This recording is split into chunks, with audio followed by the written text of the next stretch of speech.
પ્રકરણ 1 અને પ્રકરણ 15 આપણો ભવ્ય વારસો અને આર્થિક વિકાસ આમ બે પ્રકરણનો અભ્યાસ કરી ચૂક્યા છે। હવે આગામી તારીખ 30 જુલાઈના રોજ આપણી સામે પરીક્ષા આવી રહી છે। એ પરીક્ષા માટેના કુલ કોર્સમાં ચેપ્ટર 3 છે 1, 8 અને 15। એમાં 8મું ચેપ્ટર એટલે કે કુદરતી સંસાધન આપણે એમનો અભ્યાસ કરવાનો છે આજે। કુદરતી સંસાધનો આમ તો તમે પ્રાથમિક શાળાથી શીખતા આવો છો કે કુદરતી સંસાધનો હોય અને માનવ નિર્મિત સંસાધનો હોય। તો આ વસ્તુ આપણે ખૂબ અઘરી છે નહીં। ધોરણ 9 ની અંદર પણ આ ચેપ્ટર આખું આવી ચૂકેલું હતું કે તેમાં પણ જમીન નિર્માણ અને જમીનના પ્રકારો આ વસ્તુની ચર્ચા થઈ ચૂકી હતી। એટલે આ ચેપ્ટરમાં આપણને સામાન્ય એવી માહિતી કુદરતી સંસાધનો માટેની આપેલી છે। આપણે એ માહિતી મેળવવાનો પ્રયાસ કરીશું। આશા રાખીએ છીએ કે આપ જો અમારા નવા વ્યુઅર્સ હો તો આ ચેનલ સબસ્ક્રાઇબ કરો અને સાથે બેલ બટન દબાવો। સમજીએ પ્રકરણ 8 કુદરતી સંસાધનો। હવે પહેલો જ આપણે વાત કરીએ સંસાધનના અર્થની। કુદરત તરફથી પ્રાપ્ત થતા એવા સંસાધનો કે જેનો ઉપયોગ માનવી લઈ અને પોતાનો વિકાસ સાધી શકે છે એવા તમામ સ્ત્રોતને કુદરતી સંસાધન તરીકે ઓળખવામાં આવે છે। તો કુદરતી સંસાધનો એટલે શું થયું? તો કે આજે આપણે જે કોઈ પણ કુદરત તરફથી પ્રાપ્ત થયેલી વસ્તુઓ છે એ વસ્તુઓનો આપણે ઉપયોગ કરતા ગયા અને માનવી પોતાનો વિકાસ સાધતો ગયો। આજે એક ગ્રહથી બીજા ગ્રહ સુધી પહોંચવા માટે મિત્રો આપણને કુદરતી સંસાધનો ઉપયોગી સાબિત થયા છે। જો એ ન હોત અથવા તો એની ગેરહાજરી હોત તો કદાચ માનવી એ વસ્તુને પ્રાપ્ત કરી શકે નહીં, એ અચીવ ન કરી શકે કે આજે એક ગ્રહથી બીજા ગ્રહ સુધી પહોંચી શકે। તો એવી પૃથ્વીના પેટાળમાંથી એ તો ભૂપૃષ્ઠના ઉપરના પડ ઉપરથી કે હવામાંથી આપણને એવા અનેક સંસાધનો પ્રાપ્ત થયા કે જેના કારણે માનવીએ પોતાનો વિકાસ સાધી શક્યો છે। સંસાધનો ક્યારે કુદરતી સંસાધન કહેવાય? તો ત્યારે જ કુદરતી સંસાધન કહી શકાય કે જ્યારે પોતે માનવી પોતાની બુદ્ધિ, ક્ષમતા કે બૌદ્ધિક સંપદાને કારણે એ વસ્તુનો ઉપયોગ કરવા માટે સક્ષમ કે સમર્થ બને। આજની પહેલાના તબક્કા દરમિયાન કે આજથી 200 વર્ષ પહેલા માનવીએ અનેક પ્રકારની ખનિજનો ઉપયોગ નહોતો કરેલો, તો ત્યારે એ ખનિજોનો ઉપયોગ નહોતો થયો ત્યારે એ કુદરતી સંસાધનો એમને કહેવાય નહીં। સંસાધનો ત્યારે જ કહેવાય કે જ્યારે એ માનવીના ઉપયોગમાં લેવા લાયક હોય ત્યારે। એક ઇમારત બનાવવા માટે પથ્થર, રેતી, પાણી, ચૂનો, સિમેન્ટ, લોખંડ આવી ઘણી બધી પ્રકારની વસ્તુઓની જરૂર પડશે। આ વસ્તુઓ જે કુદરત તરફથી આપણને પ્રાપ્ત થઈ છે, માનવી એમાં થોડી ઘણી પ્રોસેસ કરી અને પોતાના ઉપયોગમાં લેવા લાયક બનાવાય એવી એને બનાવવાનો પ્રયાસ કર્યો અને એનાથી આજે આ બિલ્ડિંગ કે ઇમારતનું નિર્માણ થયું। આથી કહી શકાય કે આ બધા સ્ત્રોતો કેવા છે? કુદરતી સંસાધન। પણ યાદ રાખજો મિત્રો કે જ્યારે માનવીના ઉપયોગમાં લેવા લાયક એ સ્ત્રોત છે જ નહીં, એ ખનિજ છે જ નહીં, તો એને કુદરતી સંસાધન કહી શકાય નહીં। એ કુદરતી સંસાધનનો એક ભાગ નથી કારણ કે માનવી માટે કોઈ ઉપયોગી નથી। જ્યાં સુધી કોલસાની શોધ થઈ હતી ત્યાં સુધી પૃથ્વીના પેટાળમાં પેટ્રોલ હતું પણ બહાર કાઢવામાં નહોતું આવતું ત્યારે પેટ્રોલ કુદરતી સંસાધન કહી શકાય નહીં। સંસ્કૃતિ માનવીની બૌદ્ધિક ક્ષમતા અને બૌદ્ધિક સંપદાને કારણે જે વસ્તુ ઉપયોગમાં લઈ શકાય ત્યારે તે સંસાધન બની શકે, અન્યથા એ સંસાધન બની શકે નહીં। આજે માનવીની અસંખ્ય અમર્યાદિત સૂક્ષ્મ જરૂરિયાતો છે। આ બધી જરૂરિયાતોને પૂરી પાડવા માટે સંસાધનો આજે આપણા માટે શ્રેષ્ઠ અને ઉપયોગી સાબિત થયા છે। આજે કહી શકાય કે કુદરતી સંસાધનો હવામાં જે ઓક્સિજન, નાઇટ્રોજન અથવા જમીન, પાણી આ બધા પ્રકારના સ્ત્રોત છે। કેવા સ્ત્રોત છે? આપણા સંસાધનો છે, કુદરતી સંસાધન કહી શકાય। માનવી જ્યારે એને ઉપયોગમાં લે છે ત્યારે કુદરતી સંસાધનો બને છે। એમાંથી નિર્માણ પામેલી વસ્તુને આપણે માનવ નિર્મિત સંસાધન તરીકે ઓળખીએ છીએ। ઉદાહરણ તરીકે કોઈ એક જમીન પડતર હતી તો એ જમીન માનવી ઉપયોગમાં લેતો ન હતો પણ હવે એની ઉપર ખેતી કરતો થયો એટલે ખેતીથી એને અમુક પ્રકારની વસ્તુઓ પ્રાપ્ત થઈ। આથી એક કુદરતી સંસાધનનો એક ભાગ બને છે જમીન। તો જમીન આમ તો છે જ કુદરતી સંસાધન પણ ઘણી વખત દરેક જગ્યાએ ઉપયોગમાં લેવામાં આવતી નથી હોતી। તો સંસાધનો એટલે તો સંસાધનોનો સિમ્પલી અર્થ માનવીના ઉપયોગમાં જે કોઈ પણ પ્રકારના કુદરતી સ્ત્રોતનો ઉપયોગ થાય છે એ તમામ બાબતો એટલે સંસાધન। સંસાધનો છે મિત્રો એ માનવીને ખૂબ ઉપયોગી છે। 3 રીતે ઉપયોગી થાય છે, એક તો ખોરાક માટે, કાચા માલ માટે અને શક્તિના સંસાધન માટે। પહેલી વાત કરીએ ખોરાક માટે। આજે આપણે માનવીય જીવન જીવવા માટે રોટી, કપડાં અને મકાનની જરૂર પડે એમાંની પ્રાથમિક જરૂરિયાત છે તો ભૂખ સંતોષવા માટે ખોરાક।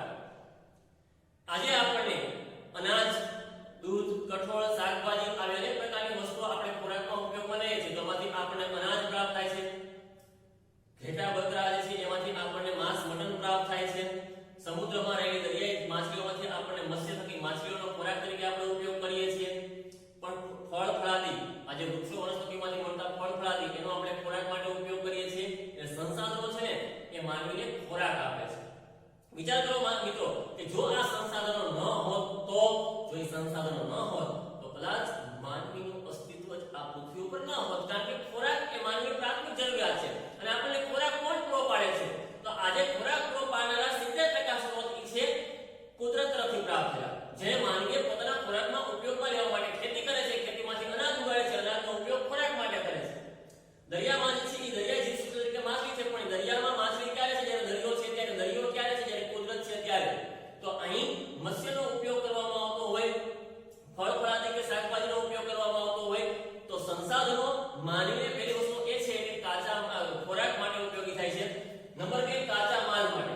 આજે સંસાધનોનો બીજો ઉપયોગ એ છે કે કાચો માલ આપણને આપે છે. જેમ કે કપાસ ઉગે છે ત્યારે કાપડ બને છે. જો કપાસ જ ન ઉગે તો કાપડ બને નહીં. એટલે કપાસ, ચા એવી અનેક પ્રકારની વસ્તુઓ, તેલ, ઘણી પ્રકારની વસ્તુઓ એવી છે કે જે આપણને તેમાંથી પ્રાપ્ત હોય. આ ઇમારત બનાવવા માટે કાચા માલ એટલે કે સિમેન્ટ, પણ સિમેન્ટ એમનો નથી બને, એમાં ઘણા પ્રકારના કુદરતી સ્ત્રોતને મિક્સ કરવામાં આવે છે અને ક્રશ કરવામાં આવે છે. ત્યારબાદ એમાંથી સિમેન્ટ નિર્માણ પામે છે. ત્યારબાદ ઇમારત બને છે. લોખંડ પૃથ્વીના પેટાળમાંથી પ્રાપ્ત થાય છે. લોખંડને બહાર કાઢ્યા પછી એને એકંદરે ઢાળવામાં આવે. ત્યારબાદ જે ઢાળનું લોખંડ પ્રાપ્ત થાય એનો આપણે સીધો ઉપયોગ કરીએ છીએ. એટલે આપણને કુદરતી સંસાધનો તરફથી કાચો માલ પ્રાપ્ત થાય છે. જો એ સંસાધનો ન હોત તો માનવીને કાચો માલ ન મળે. કાચો માલ ન મળે એટલે માનવી પોતાનો વિકાસ સાધી શકત નહીં. નંબર 3 શક્તિ સંસાધન. શક્તિ એટલે કે ઊર્જા. કોઈ પણ વસ્તુને કાર્ય કરવાની ક્ષમતાને તેની ઊર્જા કહેવાય. આજે વાહન ચલાવવા માટે પેટ્રોલ જોઈએ કે કુદરતી વાયુ જોઈએ. આગબોટ કે આગગાડીને ચલાવવા માટે કોલસાની જરૂર પડી તો આ કોલસો, પેટ્રોલ, કુદરતી વાયુ એ બધા શક્તિના સ્ત્રોત છે. કોના તરફથી પ્રાપ્ત થાય છે? આપણને કુદરતી સંસાધનો તરફથી પ્રાપ્ત થાય છે. સમુદ્રમાંથી આપણે ભરતી કોટ દ્વારા વીજળી મેળવીએ છીએ. પવનચક્કી ફેરવીને આપણે પવન દ્વારા ઊર્જા મેળવીએ છીએ. તો એમ આજે શક્તિના સંસાધન એટલે કે આપણને ઊર્જા પૂરી પાડવાનું કામ એ કુદરતી સંસાધનો કરી રહ્યા છે. આવી અસંખ્ય વસ્તુનો આપણે ઉલ્લેખ કરી શકીએ, જેમાં પરમાણુ ઊર્જા, અણુ ઊર્જા પણ આવી જાય, યુરેનિયમ છે કે થોરિયમ છે, બાયોગેસ પણ આવી જાય ભૂતાપી ઊર્જામાં. તો ભૂતાપી જમીનની ગરમીમાંથી મેળવતી ઊર્જા છે. બાયોગેસ ગોબર ગેસનું દહન ઓગાળી અથવા ઓલવવી અને એમાંથી છે કે આપણે ઊર્જા મેળવીએ છીએ. એટલે આપણને શક્તિના સંસાધનો છે એ ઊર્જા મેળવવા માટે પણ ઉપયોગી સાબિત થઈ ગયા છે. હવે સંસાધનો કયા કયા પ્રકારે હોય તો સંસાધનોનું વર્ગીકરણ તમને અહીં આપવામાં આવ્યું છે. માલિકીના આધારે, વિતરણના આધારે અને ઉપયોગના આધારે. માલિકીના આધારે 3 પ્રકાર: વ્યક્તિગત, રાષ્ટ્રીય અને વૈશ્વિક. વિતરણના આધારે સર્વસુલભ, સામાન્ય સુલભ, વિરલ અને એકલ એમ 4 સંસાધન. અને ઉપયોગના આધારે વાત કરીએ, ઉપયોગ તો છે ને આપણે સિવાયના આપણા માટે ઉપયોગમાં લઈ શકાય એવા નવીનીકરણીય, અનવીનીકરણીય, પુનઃપ્રાપ્ય, પુનઃ અપ્રાપ્ય. હવે વાત કરીએ માલિકીના આધારે સંસાધનો. તો સંસાધનોની માલિકી અલગ અલગ પ્રકારની હોય. દરેક વ્યક્તિની માલિકી ન હોય, ઘણી વખત સરકારની માલિકી હોય, ઘણી વખત આંતરરાષ્ટ્રીય માલિકી હોય. આ પ્રકારે સંસાધનો જોવા મળે. પહેલું છે વ્યક્તિગત સંસાધન. જે સંસાધન કોઈ એક વ્યક્તિની માલિકી હેઠળ આવતા હોય કે વ્યક્તિગત હોય કે ખાનગી હોય, એવા સંસાધનને વ્યક્તિગત સંસાધન કહી શકાય. દાખલા તરીકે આપણું મકાન છે, કેવું સંસાધન છે? વ્યક્તિગત સંસાધન છે. આપણી જમીન છે, ખેતર છે, તો કેવું સંસાધન છે? વ્યક્તિગત સંસાધન છે. જેની માલિકી આપણી છે, જેનો ઉપયોગ માત્ર આપણે કરી રહ્યા છીએ, એવા સંસાધનને વ્યક્તિગત સંસાધન તરીકે ઓળખી શકાય. નંબર 2 રાષ્ટ્રીય સંસાધન. જેની માલિકી આખા દેશની હોય અથવા તો જેની ઉપર આખા દેશનો હક હોય, એવા સંસાધનોને રાષ્ટ્રીય સંસાધન તરીકે ઓળખી શકાય. ઉદાહરણ તરીકે દેશનું સૈન્ય છે કે દેશનું લશ્કર છે, એ આપણી એકંદરે કહી શકાય એવી રાષ્ટ્રીય સંસાધન કે રાષ્ટ્રીય સંપદા કહી શકાય. આંતરરાષ્ટ્રીય વ્યાપાર એટલે કે આંતરરાષ્ટ્રીય વ્યાપાર છે, આપણે આયાત કરીએ છીએ, નિકાસ કરીએ છીએ, એ આપણું રાષ્ટ્રીય સંસાધન બને છે. હવે વૈશ્વિક સંસાધન. જેની માલિકી કે જેની ઉપરના હક આખા વિશ્વના હોય, એવા પ્રકારના સંસાધનોને વૈશ્વિક સંસાધન કહી શકાય. જે આખા વિશ્વની સંપદા હોય. દાખલા તરીકે સિંધુ નદી. સિંધુ નદી છે એ એવા પ્રકારની નદી છે કે જેની અંદર ચીન, ભારત અને પાકિસ્તાન આ ત્રણેય ઉપયોગ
જેના પ્રાપ્તિ સ્થાનો ખૂબ જ લિમિટેડ છે, મર્યાદિત છે, એવા પ્રકારના સ્ત્રોતને સંસાધનને આપણે વિરલ સંસાધન કહીએ છીએ.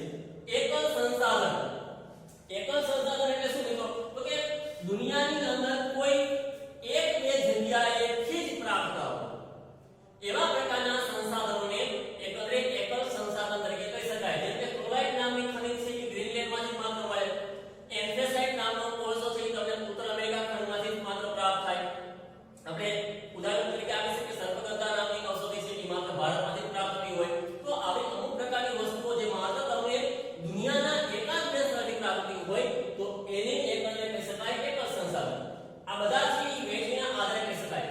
આવી જ રીતે છે એ આપણને પુનઃપ્રાપ્ય અને પુનઃ અપ્રાપ્ય વસ્તુનો વપરાશ એકવાર કર્યા પછી ફરી પાછો જો એનો વપરાશ કરવા માટે જો એ સક્ષમ હોય તો એવા સંસાધનને નવીનીકરણીય એટલે કે પુનઃપ્રાપ્ય સંસાધન તરીકે ઓળખી શકાય. જે વસ્તુનો આપણે ઉપયોગ કરી ચૂક્યા છીએ હજી એને ઉપયોગ કરવા માટે પણ એ વસ્તુનો ઉપયોગમાં લઈ શકીએ એમ છીએ એવા પ્રકારના સંસાધન એ નવીનીકરણીય સંસાધન છે. જંગલો છે એક વખત વૃક્ષોને કાપ્યા પછી ફરી પાછા એ વૃક્ષો પોતાની જાતે નિર્માણ કરી શકે છે. સૂર્યપ્રકાશ આપણને સતત માટે મળતો રહે છે. સૂર્યાસ્ત થાય એટલે કે દી આથમવો કે દિવસનો ઢળવું ત્યાર પછી સવાર પાછી સૂર્યોદય થાય છે ફરી પાછી આપણને સવારથી ઊર્જા મળવાની શરૂઆત થઈ ચૂકે છે. સૂર્ય ઊર્જા ઉપરાંત પાણી, વરસાદ, બાષ્પીભવનની પ્રક્રિયા સતતને માટે થયા રાખે. નદીઓમાંથી સમુદ્રમાં જાય છે, સમુદ્રમાંથી ફરી પાછું વાદળ બને છે, વાદળમાંથી ફરી પાછું એ ભૂપૃષ્ઠમાં પાણી આવે. પાણી કેવા પ્રકારનો સ્ત્રોત છે? પુનઃપ્રાપ્ય. આવી ઘણી ખરીદો હોય લિસ્ટ બહુ લાંબુ બને મિત્રો કે જેનો આપણે એક વખત વપરાશ કરી ચૂક્યા છે પણ હજી પાછો આપણે ઉપયોગ કરી શકીએ એમ છીએ એવા તમામ સ્ત્રોતો એ પુનઃપ્રાપ્ય સંસાધન, પુનઃપ્રાપ્ય એટલે કે નવીનીકરણીય સંસાધન કહી શકાય. અનવીનીકરણીય સંસાધન જેનો વપરાશ એક વખત થયા પછી બીજી વખત કરવો ઇમ્પોસિબલ છે, અશક્ય છે એવા સંસાધનો અનવીનીકરણીય કે પુનઃપ્રાપ્ય સંસાધન તરીકે ઓળખી શકાય. દાખલા તરીકે કોલસાનું દહન થઈ ગયા બાદ ભાંગીને ભૂકો થઈ ગયા બાદ ફરી પાછી એમાંથી ઊર્જા આપણને મળી શકશે ને. પેટ્રોલ દ્વારા સંચાલિત કે ચાલતા કોઈ વાહનો હોય એવા વાહનોમાં એક વખત પેટ્રોલનું દહન થયું કે ધુમાડો થઈ ગયો પછી એનો ધુમાડોનો ઉપયોગ આપણે ઊર્જા માટે ક્યારે કરી શકીએ નહીં. ગેસ કુદરતી વાયુ છે એને આપણે એક વખત દહન કરી નાખ્યા પછી ફરી પાછું આપણે ઉપયોગમાં લઈ શકીએ નહીં. એનું પણ લિસ્ટ બહુ લાંબુ કરે છે. એટલે આ એવા સંસાધન છે જે અનવીનીકરણીય સંસાધન છે. મિત્રો આપણે પુનઃપ્રાપ્ય સંસાધનને તો વાપરીએ છીએ પણ હંમેશા પુનઃઅપ્રાપ્ય અનવીનીકરણીય સંસાધનો કે અનવીનીકરણીય સ્ત્રોત છે એને વાપરવામાં આપણે ખૂબ જ કાળજી રાખવી જોઈએ. કારણ કે એક વખત એનું દહન થઈ ગયા પછી ફરી પાછા એ ક્યારેય આપણને મળતા નથી. આથી કહી શકાય કે અનવીનીકરણીય સંસાધન છે એ મર્યાદિત છે, જેની માત્રા ખૂબ ઓછી છે. આથી આપણે એને કાળજીપૂર્વક ઉપયોગ કરવો જોઈએ. હવે આજે આપણે વાત કરીએ આ બધી વસ્તુઓ તેમાં સંસાધનોને સાચવવા કે ટકાવવા કે જાળવવા પણ અનિવાર્ય છે. એની પર આપણે ચર્ચા કરીશું. બચાવવું, ટકાવી રાખવું, જતન કરવું આ એના પર્યાય શબ્દો છે. સંરક્ષણ એ સંગ્રહની સાથે જોડાયેલો શબ્દ છે. સંસાધનોને જે વ્યવસ્થિત રીતે ઉપયોગ થાય છે એ જેનું સૌથી મોટું સંરક્ષણ કહી શકાય. આજે આપણે સંસાધનોને બચાવવા માટે શું કરવું જોઈએ? તો પહેલું તો એ કેવું છે કે કોઈ એક પ્રદેશમાં હજુ પણ વપરાયેલા સંસાધનની જાણકારી મેળવી અને એને ઉપયોગમાં લેવાનો પ્રયાસ કરવો. હજી ઘણા એવા પ્રદેશો હોય દાખલા કે ભારતની અંદર અસમમાંથી ખનિજ તેલના કુવાઓ પ્રાપ્ત થાય તો એ સિવાય પણ હજી ઘણા જગ્યાએ એવા હોય કે જ્યાં ખનિજ તેલની માત્રા વધુ હોય તો આપણે એ પૃથ્વીના પેટાળમાંથી બહાર લાવવું જોઈએ. સમુદ્ર તળમાંથી ખનિજ તેલ બહાર આવે તે માટેના પ્રયાસો કરવા. એટલે એવા પ્રદેશોની શોધ કરવી કે જ્યાં હજુ પણ એ સંસાધનોનો ઉપયોગ થઈ શક્યો નથી. ઘણી વખત પડતર જમીન છે તો એ પડતર જમીનને ખેતી હેઠળ ખેડા હેઠળ લાવી તો એ પણ સંસાધનોનો શ્રેષ્ઠ ઉપયોગ કરી શકાય.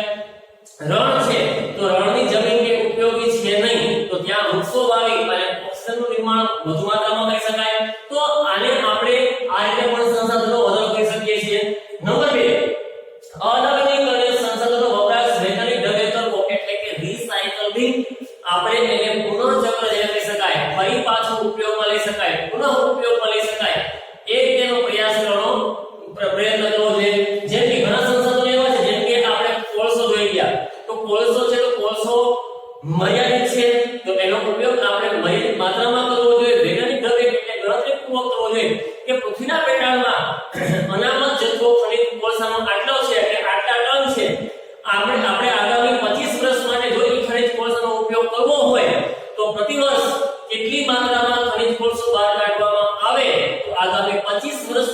ઉપયોગ કરી શકાય. એવા ઘણા અનવીનીકરણીય સ્ત્રોત છે જેના આપણે વૈજ્ઞાનિક ઢબે કે ગણતરીપૂર્વક ઉપયોગ કરીશું તો લાંબા ગાળા માટે એ સંસાધનને આપણે ટકાવી શકીએ. જે સંસાધનની માત્રા વધારી શકાય તેમ હોય તેનો શક્ય હોય એટલો વિકાસનો પ્રયાસ કરવો જોઈએ. કે આપણે વૃક્ષો કાપીએ છીએ તો વૃક્ષો ફરી પાછા વાવવા પણ જોઈએ. માનવીના હાથમાં છે સંસાધનનો વધારો કરવો. તો વૃક્ષોની સંખ્યા વધારી અને વૃક્ષોમાંથી મળતી જે આપણને વસ્તુઓ છે કે સ્ત્રોત છે એનો આપણે ઉમેરો કરી શકીએ. શક્ય હોય એટલા જે સંસાધનો માનવીના હાથમાં છે એ સંસાધનો શક્ય હોય એટલા વધુમાં વધુ વિકાસ થાય તે માટેના પ્રયાસો કરવા જોઈએ. આવી ઘણી બધી પ્રકારની બાબતો હોઈ શકે કે જે માનવી પોતાના હાથમાં હોય છે. આજે વાતાવરણમાં પ્રદૂષણનું પ્રમાણ ઘટાડવું એ માનવીના હાથમાં છે. ઓક્સિજન વાયુની માત્રા વધારવી એ માનવીના હાથમાં છે. કાર્બન ડાયોક્સાઇડનું પ્રમાણ ઘટાડવું એ માનવીના હાથમાં છે. તો જેટલી વસ્તુ માનવીના હાથમાં કે માનવી પાસે શક્ય હોય એટલો પોતે માનવી એમાં શક્ય તેટલો ઉમેરો થાય તે માટે પ્રયાસો કરવા જોઈએ.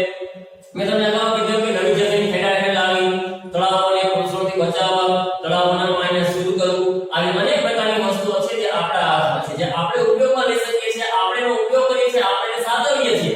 તો આપણી ફરજ એ પણ બને છે કે આપણે એનો વધારો કરી શકીએ. દાખલા તરીકે આપણે વાહનોમાં બિનજરૂરી વાહનોનો ઉપયોગ કરી રહ્યા છીએ તો એનો આપણે શક્ય હોય એટલો બને ઓછો ઉપયોગ કરવો જોઈએ. બગાડે તો વપરાશ ન થાય, કરકસરપૂર્વક ઉપયોગ થાય તે માટેના પ્રયાસો કરવા જોઈએ. ચોથું કીધું ભાવિ પેઢી માટે સંસાધન સાચવવા માટે પ્રયાસો કરવા જોઈએ. કારણ કે ભવિષ્યની અંદર એક દિવસ તો એવો આવશે કે અમુક ખનિજ સ્ત્રોતો છે એ ખૂટી જશે.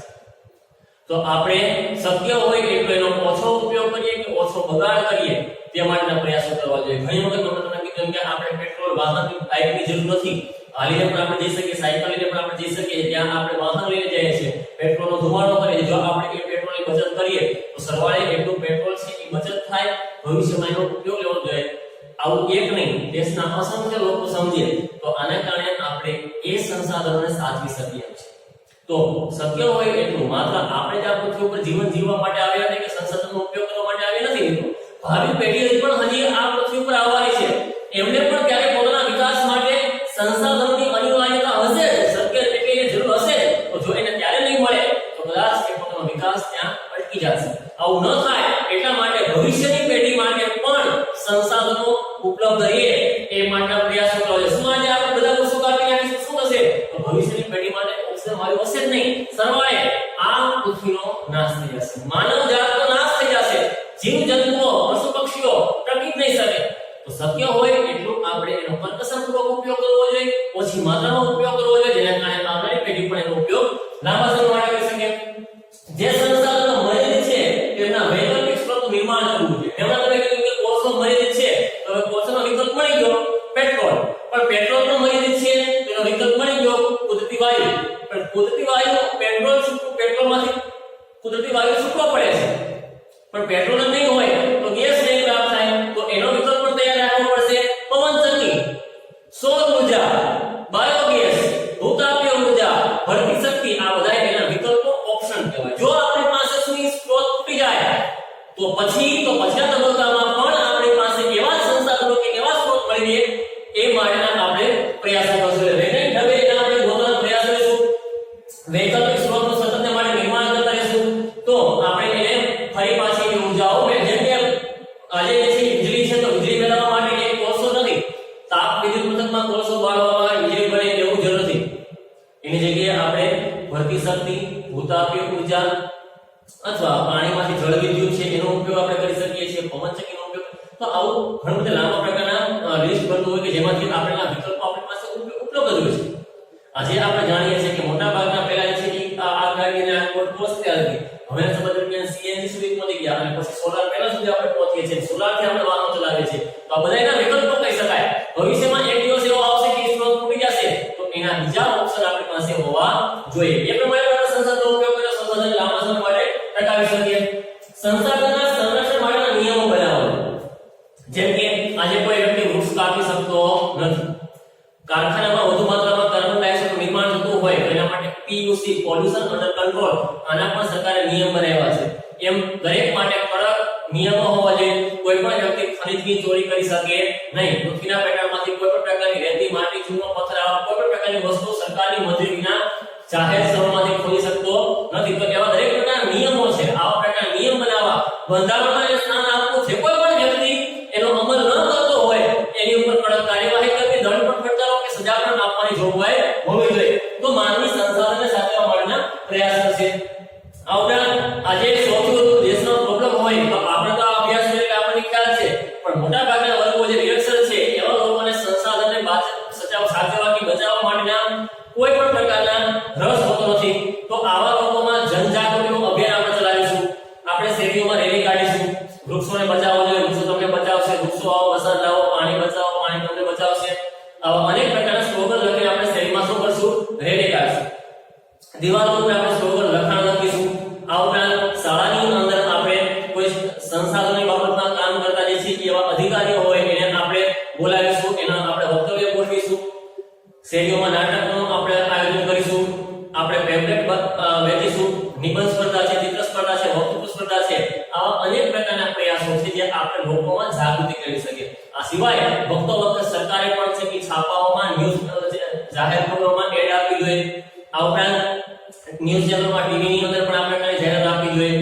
આવા WhatsApp અને Facebook મારફતે આપણે લોકો સુધી મેસેજ પહોંચાડવાનો પ્રયાસ કરવો જોઈએ. તો સંસાધનોને આપણે સાચવવા માટે લોકોને પણ જાગૃત કરવા, જેને આપણે જનજાગૃતિનું અભિયાન કહે છે. આવા જનજાગૃતિના અભિયાન ચલાવવાથી પણ આપણે સંસાધનોને બચાવી શકીએ છીએ. આજના દિવસ માટે અહીં આપણે મુખ્યત્વે 3 પ્રશ્નોને પૂરા કરીએ છીએ.